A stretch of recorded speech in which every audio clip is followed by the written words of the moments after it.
This is Amplify You, the podcast about you discovering your message and broadcasting it to the world.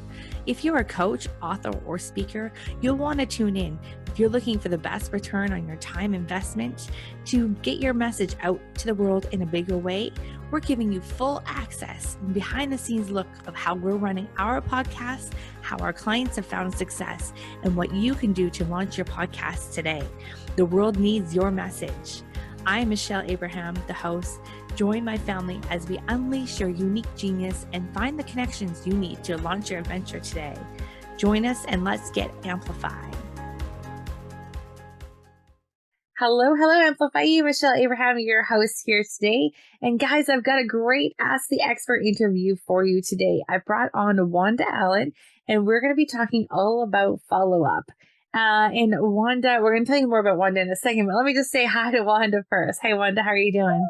Michelle, great. Thanks for having me. You are so welcome. Well, I'm looking forward to following up with this topic because it's one of those topics I love, the follow-up. I mean, there's so much magic in the follow-up, and there's so many people that don't ever follow up. And then there's so many people that follow up so well that so many times in, I say yes. And it's like, oh, wow.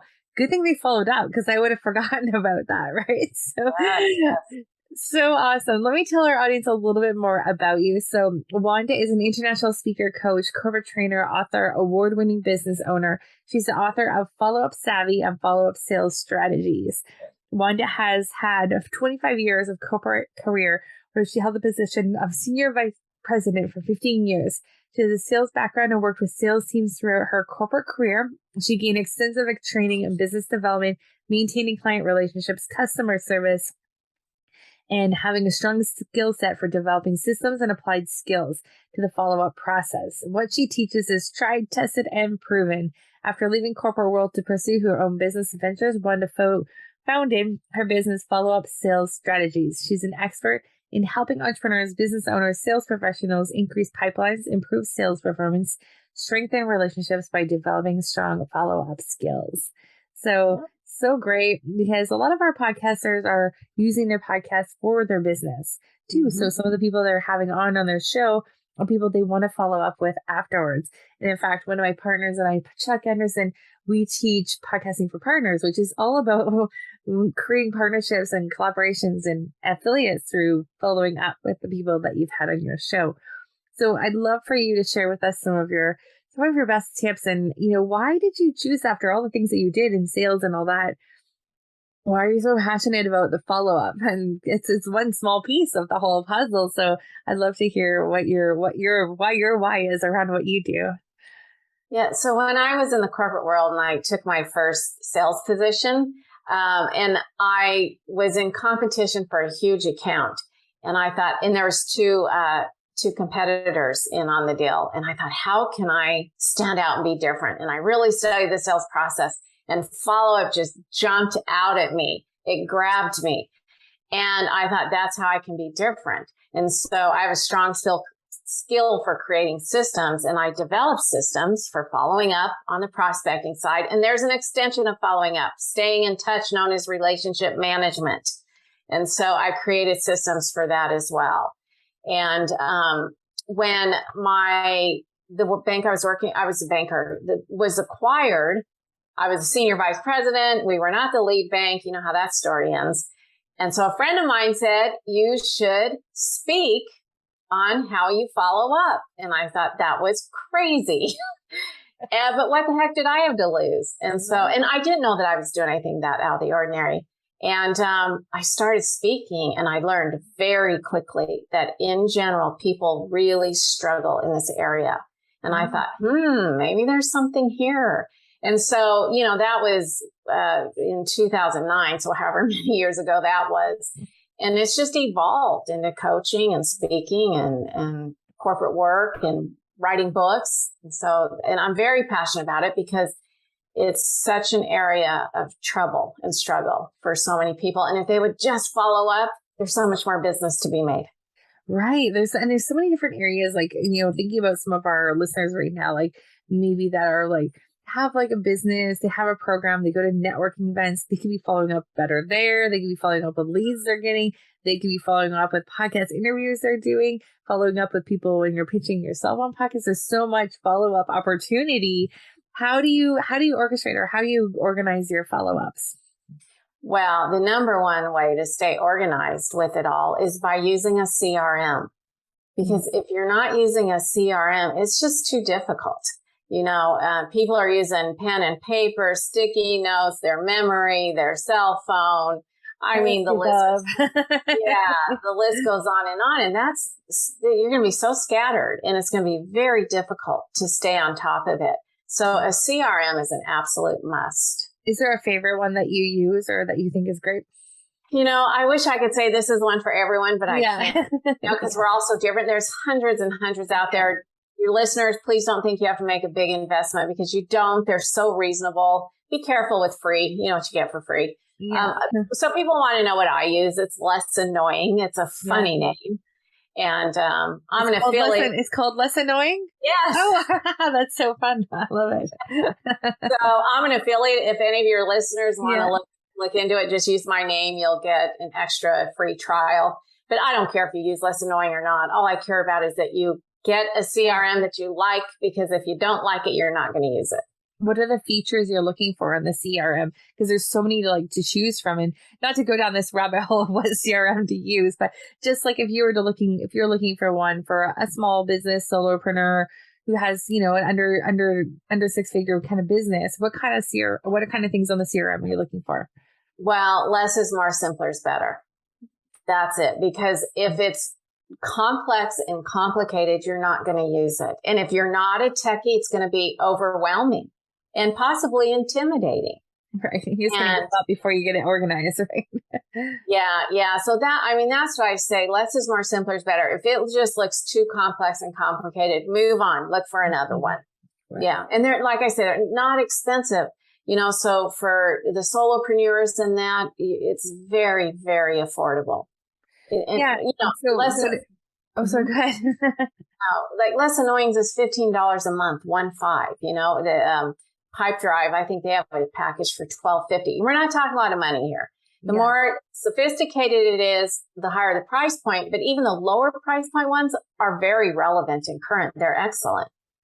Right. And so the things that you're looking for on there is like a way to input like their name and email address. And then is it like dates and notifications of like when like you set up like the cadence you want to follow up with someone on, and then input dates, and then it would notify you and remind you kind of thing? Is that what you're looking for? Yeah. Yes. You need to be reminded. And you also need a place to have your notes. Right. Because that way everything's centralized and you're going to one place and one place only, and not 4 different places trying to find information. Yeah, exactly. Yeah. Have things all over the place. So now I've heard I think what's the statistic out there that like the average person like buys on like the 7th touch point or something. And I know we speak about this on our podcasting, is like Google now came out with this like 7-11-4 formula where people need to have 7 hours of your time over 11 touch points in 4 different locations. That's crazy before they make a purchase now. So that just like reiterates how much the follow-up is like so important.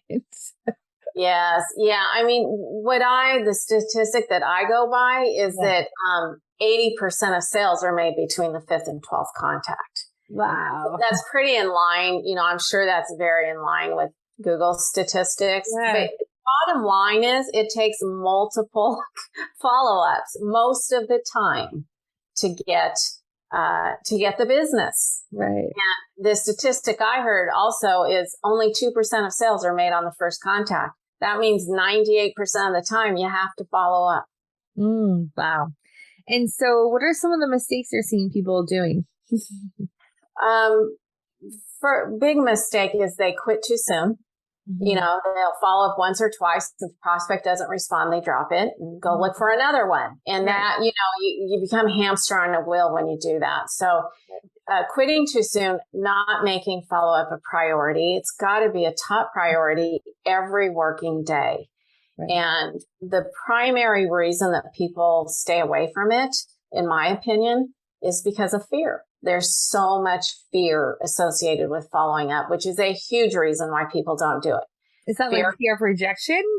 Fear of rejection, fear of being pushy, fear of being uncomfortable, because it can be uncomfortable work, fear of not knowing what to say. The beautiful skill and art of communication is getting lost because of the electronic way we're, the predominant means of communication is electronic. Right. So fear of appearing desperate. I mean, there's just so many fears that are associated with following up. So it's really don't let the fear be on top of you, get on top of it. Yeah. And so that you will take the action you need to take to get more sales and grow your business and get to your dream and vision. Right. And should we be automating our follow-up? Well, the CRM automates who you need to follow up with and when. Okay. But we are human beings. And so we do need that human interaction. You've got to create a relationship. You've got to develop it. And I believe that many people, because there's so much fear around follow-up, they hide behind the electronic, automated ways of following up. Right. Because I believe the most effective tool we have is the one that's used the least, and it's the phone for its originally intended purpose, not for texting, emailing that. Because I can cover with you in a 5-minute conversation what could take 3 emails in 2 days. Right. Okay? And there's a lot of fear around the phone for a variety of reasons. And so people don't use it. They don't use it, and they come up with all kinds of reasons why it's okay not to. Right. I don't use it because I'm afraid of answering my phone. I'm just afraid of like all the random, crazy, weird calls I get these days. So I want to be buying a vacation or winning something, or like the next thing I know, I've like won the lottery, or my cousin's in jail, or something, like some weird thing like that. No, I just don't answer my phone anymore. But hopefully the people I'm calling do. Yeah, well, and I'll tell you, so a lot of people will say, well, nobody answers their phone. Mm-hmm. But that's not true. People do answer their phone. Yes, you get voicemail a lot. There's no denying that. But people do answer their phone. They really do. Especially if they can recognize your number, or like they see that it's like not a crazy number or something. Yeah, and you know what? Even if they don't answer, leave a voicemail and they'll call you back, right? Yeah. Hopefully, and if they don't, then you got to follow up again. Right. What I say is use electronic tools and means of communication as secondary, not primary. I feel like, some other reason maybe why some people don't follow up more often is like, what do you say after the second or third time, right? Like, hello, is anyone there? You just want to say, can you answer me, please? Like, you don't want to be pushy or anything. So are there different things you see in the different emails as you're going along through this follow-up, like 5 to 12? Because by the time we get to 5 to 12 emails, they're going to be kind of short by now, I guess. Yeah. Well, what I say is be very clear about the intention of your follow-up. And then that's going to guide you in what to say. Right. Don't try to sugarcoat it, dress it up, dance around it, because that's when you're going to get tongue-tied and twisted. Right. Yeah. Yeah. And, there does come a point where you do start mixing it up. Like if you're at the 10th, 11th, 12th, you do mix it up. You start mixing it up a little bit. Yeah. But, my suggestion is those first 5 follow-ups are about getting the meeting booked or getting the business closed. Mm-hmm. Do not even consider quitting before 5. Like, don't even consider it. Yeah. Well, and I mean, just thinking about my inbox up until recently, it had like 37,000 emails in it. And it was like things were getting lost in there like very easily, like the way Google like kind of shows things. And I was seeing emails and like, oh my gosh, I never saw that one. Or I forgot about that one. Or I saw that quickly between calls. And then by the end of the day, I'd forgotten to go back to it. So I definitely need people to follow up at least a couple of times with me sometimes before I'll answer. And it's not that I don't mean to. It's just like some little time in the day when there's so much going on. Yeah, no, I agree. And that's very common. And so the one that follows up is the one that's going to get the business, right? Because if they didn't Yeah. follow up with you, you would have forgotten about it or maybe remembered it 2 months from now, and you're going to do that business with the next person you meet who provides that product or service. And that initial person's going to lose out. Right. Yeah. Oh my goodness. Yeah, that's a great. Is there any tips that you have for us when we're doing your follow up that would make us help us stand out from maybe, like as you mentioned, you outbeat the competition when you were doing following up to get big business? This is going to sound crazy, but just following Just up do is going to it. make you stand out Yeah. because people don't do it. Hmm. You know, newer research is saying that 79% of people never follow up. And I think that's a very accurate statistic. So just by the bar is so low today on so many levels, customer service and Yeah. following up, that it truly doesn't take much to stand out. And doing what you say, do what you say you're going to do and do it when you said you're going to do it. Right. That in itself is going to leave such a great professional impression because again, most people don't do it. Right. So it's not hard today. Yeah. But we live in this crazed frenzy, and then technology has made it even crazier. Yeah. And it's like the latest, the greatest. And, you know, and I'm always like, well, let's just pull it back a little bit and get back to relationship management, human interaction. Technology is amazing. It's incredible, but it's not a be all and end all. Right. So it comes back to those human touch and that connection point. So I have a question for you about relationship management. So once you're in a relationship with someone, whether it's they've hired you to work with them or you finally got their attention, you did a podcast interview or something, what's like a normal like cadence to like just touch base with people each year and be like, hey, how are you doing? Or, you know, what's a normal kind of cadence for that? My God, you want to stay in touch a few times a year because believe it or not, people will forget about you. And there was a study done that there's actually been 2 studies that came to the same result. If you don't communicate with somebody within 5 months, you lose 50% influence over that person. Mm-hmm. And 5 months goes by in the flash of an eye, doesn't it? Right. It goes in lightning speed. And so you need to make sure it's all of our own responsibility to make sure we're not forgotten about. Mm-hmm. And the only way you're not going to be forgotten about is by staying in touch, regardless of how great you were, how much they loved you. People forget. Yeah, it's true. It's true. Even if you go back to like, you know, podcast interviews earlier this year, it's like, oh yeah, I love that person. I haven't talked to them since then, you know. Yeah, that's amazing. There's I think there's all sorts of great tools out there to stay in connection with people at certain cadences throughout the year, like just thinking of you card or something like that. Are there any tools that you use for that? Yeah, I use send out cards. It's a greeting card program. That's one tool that I use. I use the phone as one of my tools. What is that thing again? I know.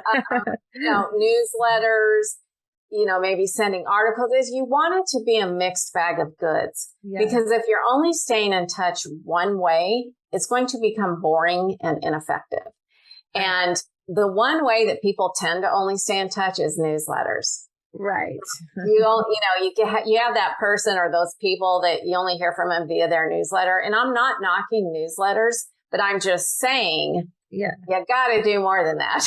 Right. Put your name on that person. Yes, that's true. But, you know, you're not going to have real depth of relationship if that's the only way you're staying in touch. One of the things I really love about the send out card thing is that, you know, it's something physical in the mail. And I have a lot of clients that use send out cards, so it's amazing. I have like a whole bunch of them right here, like right on my desk. Like I have like, you know, there's so much mail. And when you don't really get mail much anymore. So it's kind of cool to do that. It's kind of nice to have the follow up.